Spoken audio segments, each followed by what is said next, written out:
Iron deficiency anaemia. તો એમાં આપણે આટલી વાત કરશું કે પહેલાં એની ડેફિનેશન લખશું કે આયર્ન ડેફિશિયન્સી એનિમિયાની વ્યાખ્યા શું છે.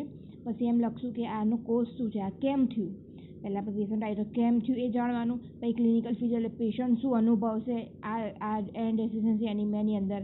પછી એમ જોવાનું કે આયર્નનું એબ્ઝોર્પ્શનમાં સમજવાનું, તો જ આપણને ડાયગ્નોસિસ ખબર પડશે. તો પહેલાં આયર્નનું એબ્ઝોર્પ્શન સમજશું, પછી જોશું આપણે ડાયગ્નોસિસ કરશું કે હા આ પેશન્ટને છે કે નહીં એ. અને પછી એમ જોશું કે આયર્ન પ્રોફાઇલ એટલે કે એનું આયર્ન પ્રોફાઇલ કેવું, આયર્ન વધારે ઓછું એમ એ બધું જોઈએ. આયર્નના સ્વરૂપો બધા છે એ વધારે ઓછા કયા છે એ જોવાનું. પછી છેલ્લે ટ્રીટમેન્ટ આપવાની છે.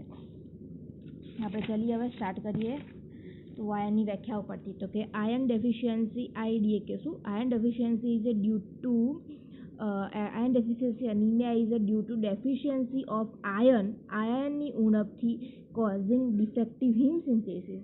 આયર્નની ડેફિશિયન્સી થશે જેથી હિમ સિન્થેસિસ થશે, એટલે હિમ સિન્થેસિસમાં પ્રોબ્લેમ થશે. ડેફિશિયન્સી થશે એટલે આરબીસી ઘટશે એટલે એનિમિયા થશે. જોઈએ હવે મોસ્ટ કોમન એનિમિયા છે in the India also and developing country. આ પહેલાં એમ જોઈશું કે કેમ એવું છે, તો કારણ કે જુઓ આપણે નવા આરબીસી જે લોસ થઈ ગયા છે એ લોસ થયા છે એને આરબીસી રિપ્લેસ કરવા માટે આપણે દરરોજનું 20 mg/dl જેટલું આયર્ન જોવે છે, પરંતુ એટલું મળતું નથી. 1 mg આયર્ન જ મળે છે, એટલી જ એબિલિટી છે. તો હવે જે આ ખોડ થઈ 19 mg/dl જેટલી, તો એના લીધે આયર્ન ડેફિશિયન્સી એનિમિયા થશે. તો આ ફૂડમાં કઈ રીતે આયર્ન અવેલેબલ છે, તો બે રીતે છે, હિમ આયર્ન અને નોન હિમ આયર્ન. હિમ આયર્ન નોનવેજ ફૂડની અંદર જોવા મળશે અને નોન હિમ આયર્ન એટલે કે Fe3+ ફેરિક સ્વરૂપે જોવા મળે છે. તો હવે આપણે એમ જોશું કે આયર્ન ક્યાંથી મળે એ તો જોવું પડશે. આ બધું ભણીએ છીએ ખરા પણ એપ્લાય નહીં કરતી. બસ આટલું ભણી મૂકી દેવું ના ચાલે. જો આયર્ન મળે છે લીફી વેજીટેબલ, લીલા શાકભાજી, બીન્સ, કઠોળની અંદર, મીટ, લીવર. તો આપણા પાસે બે જ વસ્તુ છે, લીલા શાકભાજી અને કઠોળ ખાવાનું, બસ બીન્સ. હવે થઈ ગયું. પછી સાઇટ ઓફ આયર્ન એબ્ઝોર્પ્શન, તો ડિયોડિનમ અને પ્રોક્સિમલ પાર્ટ ઓફ જેજુનમ, ખાસ કરીને ડિયોડિનમ. હવે જોશું કે આયર્ન ડેફિશિયન્સી એનિમિયા કેમ થાય છે. તો કેમ થાય છે તેના 4 કારણ છે. ડિમાન્ડ વધારે છે, આયર્ન ઇન્ટેક ઓછી છે, આયર્નનો લોઝ વધારે થાય છે, એબ્ઝોર્પ્શન ઓછું થાય છે, માલ એબ્ઝોર્પ્શન. ઇન્ક્રીઝ ડિમાન્ડ, તો પ્રેગ્નન્સી, લેક્ટેશન અને પ્યુબર્ટી અને મેન્સ્ટ્રુઅલ પીરિયડ. મેન્સ્ટ્રુઅલ પીરિયડ અહીંયા આવશે. ડિમાન્ડ્સ ઓફ પ્રેગ્નન્સી, લેક્ટેશન અને પ્યુબર્ટી.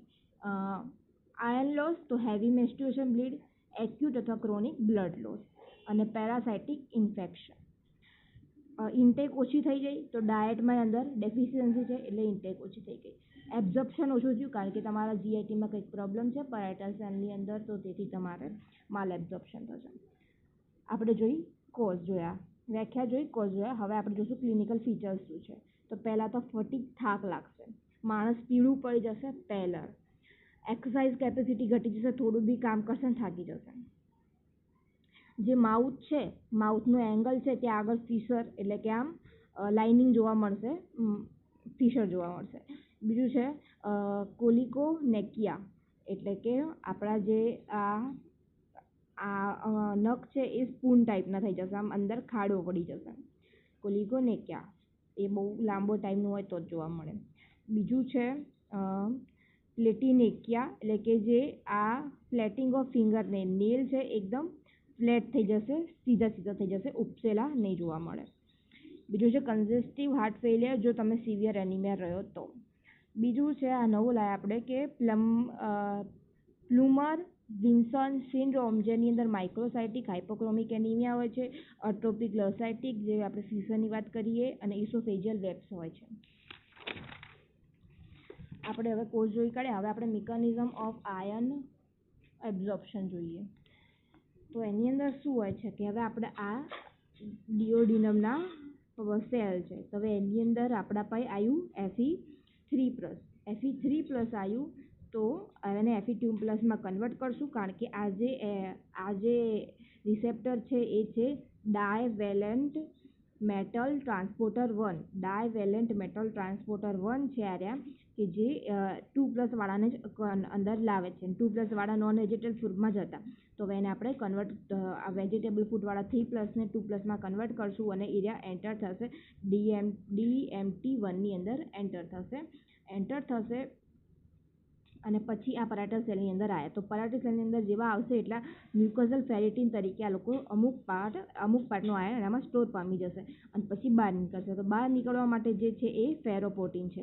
ફેરોપોટીન એ લોકોને બહાર નીકાળશે અને બ્લડમાં આ રિલીઝ થશે. તો જેવા બ્લડની અંદર આયન રિલીઝ થયું તો હવે ટ્રાન્સફેરિન નામનું ટ્રાન્સપોર્ટર આવશે અને જે એને જોઈન્ટ થઈ જશે અને પછી એ બ્લડ વેસલ્સમાં ટ્રાન્સપોર્ટ કરીને બોન મેરો અને લીવરની અંદર આ લોકો એને ડિપોઝિટ કરે છે. તો આ બોન મેરોની અંદર ડિપોઝિટ કરશે એટલે આ બધું જે આ આયન છે એ બધું આવીને જોઈન્ટ થઈ ગયું. તો આ બોન મેરોની અંદર આવીને જોઈન્ટ થઈ ગયો. બોન મેરો જોઈન્ટ થઈ ગયા. હવે પછી આ બોન મેરોની આજુબાજુ આપણે પ્રોઇરિથ્રોબ્લાસ્ટ છે. આ પ્રોઇરિથ્રોબ્લાસ્ટ છે. તો પ્રોઇરિથ્રોબ્લાસ્ટની અંદર આયન આ લોકોને નાખવાનું હોય છે. આ અંદર આ રેટિક્યુલો હોય છે. અંદર રેટિક્યુલો એન્ડોથેલિયમ સેલ્સ આ બોન મેરો છે. તો પહેલાં જોઈશું કે આ બોન મેરો એ કે જે ફેરિટીન સ્ટોર હાઉસ આ બોન મેરોની અંદર બોન મેરોને ફેરિટીન સ્ટોર હાઉસ કહેવામાં આવે છે અને આયન બોન મેરોમાં રેટિક્યુલો એન્ડોથેલિયમ સેલની અંદર સ્ટોર થાય છે. Reticulo endothelium cell acts as a tissue ferritin store house.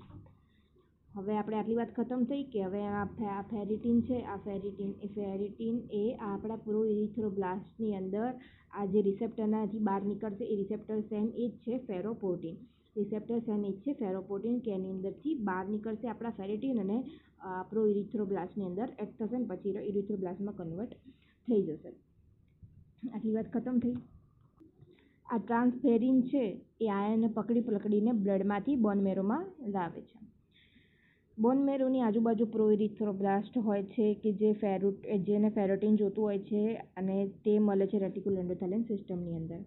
અને પછી એક આ દોરવાનું છે કે હેપ્સિડિન એક્યુટ ફેઝ રિએક્ટન્ટ છે કે જે લીવર દ્વારા સિક્રેટ કરવામાં આવે છે અને જે ફેરોપોએટિનને નેગેટિવ રીતે કંટ્રોલ કરે છે. જો હેપ્સિડિનની હાજરી હશે તો ફેરોટીન એ આયનને બહાર આવવા દેશે નહીં. જો હેપ્સિડિનની ગેરહાજરી હશે તો જ આયન બધા એબ્ઝોર્બ થશે, નકર એબ્ઝોર્બ થશે નહીં જીઆઈટીમાંથી. આપણી મિકેનિઝમ ખબર પડી ગઈ. હવે આપણે ડાયગ્નોસિસ કરશું. ડાયગ્નોસિસ એ કરીએ છીએ કે આપણે પેરિફેરલ સ્મિયર કરશું. તો પેરિફેરલ સ્મિયરની અંદર માઇક્રોસાઇટિક હાઇપોક્રોમિક આરબીસી જોવા મળશે. આરબીસી નાના હશે અને હાઇપોક્રોમિક એટલે આવું જુઓ. આપણો આરબીસી નોર્મલ હોય ને તો 1/3 પાર્ટ અંદરનો પેલર હોય એટલે અંદરનો આટલો ખાલી હોય. તો આ નોર્મલ આરબીસી અને આજુબાજુનું લાલ હોય. અને હાઇપોક્રોમિક એટલે શું? એકદમ બહુ વધારે પડતો આ ભાગ ખાલી થઈ જાય છે. બહુ વધારે પડતો ભાગ ખાલી જાય એટલે ખાલી એક રિંગ જેવું જ દેખાય છે. આમ એને કહેવામાં આવે છે હાઇપોક્રોમિક.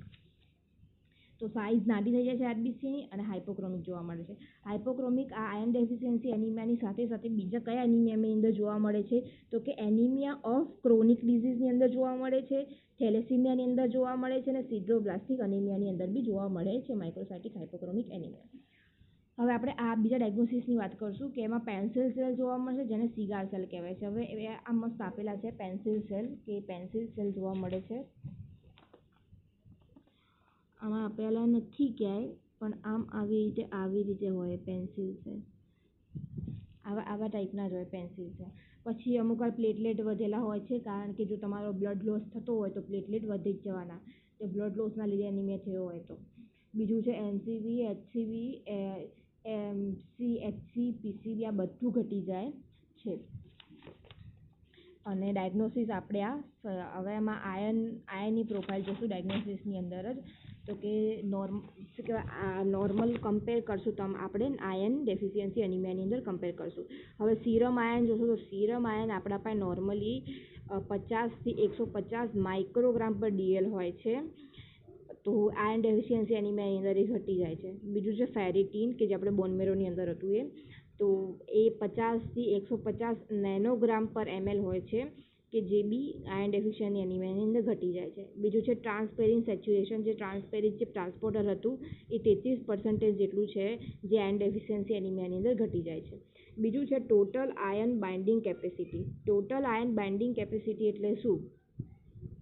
હવે જુઓ, બોન મેરો હંમેશા એ કામ કરે કે જો બોન મેરોની અંદર ફેરિટીન ઘટી ગયું તો એ બોન મેરોની અંદર હંમેશા ફેરિટીન વધારવાની કોશિશ કરશે.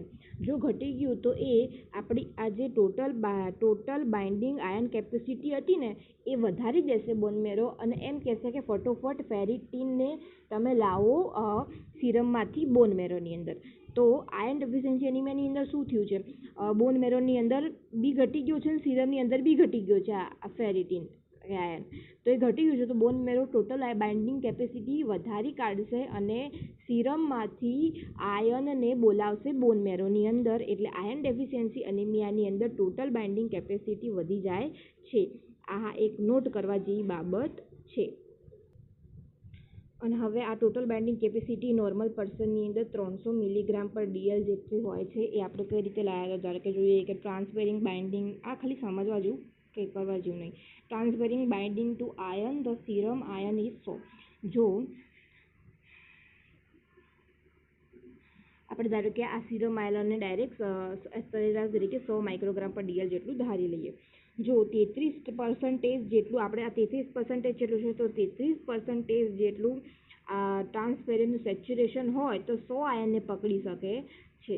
તો 100 જેટલું ટ્રાન્સફેરિનનું પર્સન્ટેશન હોય તો કેટલા આયન જોશે એને પકડવા માટે, તો આપણે કરશું તો આને 30 ધારી લઈએ તો 300, તો 300 μg/dl જેટલું. આપણે આયન પ્રોફાઇલ જોઈ લીધી. હવે આપણે જોશું કે એની ટ્રીટમેન્ટ શું છે. જો આયન પ્રોફાઇલ જો કે હવે ડાયરેક્ટ આવ્યા ટ્રીટમેન્ટ ઉપર. તો ટ્રીટમેન્ટ એમ છે કે ટ્રીટમેન્ટ તમે શું કરશો કે 2 રીતે કરી શકાય, કે correction of the disorder causing anaemia. જે આયન ડેફિશિયન્સી જે એનિમિયા કર્યો છે એ ડિસઓર્ડરને તમે ઠીક કરો. પહેલાં તો કે ચેકઅપ કરો, ઇન્વેસ્ટિગેશન કરો અને ડિસીઝને સરખો કરો. તમે સર્જિકલ કે મેડિકલ રીતે કોઈ બી બ્લડ લોસ થતો હોય તો એને પહેલાં દૂર કરો. આ પહેલી ટ્રીટમેન્ટ હતી. અને બીજી ટ્રીટમેન્ટ એમ છે કે તમે કરેક્શન ઓફ આયન ડેફિશિયન્સી, એટલે કે આયનની જે ઉણપ છે એને કરેક્ટ કરો. ઓરલ થેરાપી આપો, આયનની ટેબ્લેટ આપો, જે આવી રીતે અપાય છે: ફેરસ સલ્ફેટ, ફેરસ ફ્યુમરેટ, ફેરસ ગ્લુકોનેટ અને પોલીસેકેરાઇડ આયન. આ જે છે ને એ 39 ml થી લઈને 39 mg થી લઈને 150 mg ની ટેબ્લેટની અંદર આયન હોયેલો હોય છે. તો હવે આ લોકોને ખાસ કરીને આયન સાથે પહેલાં વિટામિન સી આપવું એ લખી જ દેવું. અને જો તમે આયનની વધારે ઓપ્ટિમલ રિઝલ્ટ જોતા હોય તો તેને ફાસ્ટિંગ ખાલી પેટે આપવું. અને જો ખાલી પેટે આપવાથી નોઝિયા, વોમિટિંગ, એબ્ડોમિનલ ક્રેમ્પ અને ડાયરિયા થાય છે આ સાઇડ ઇફેક્ટ ખાલી પેટે લેવાથી, તો એને ફૂડ સાથે આપો.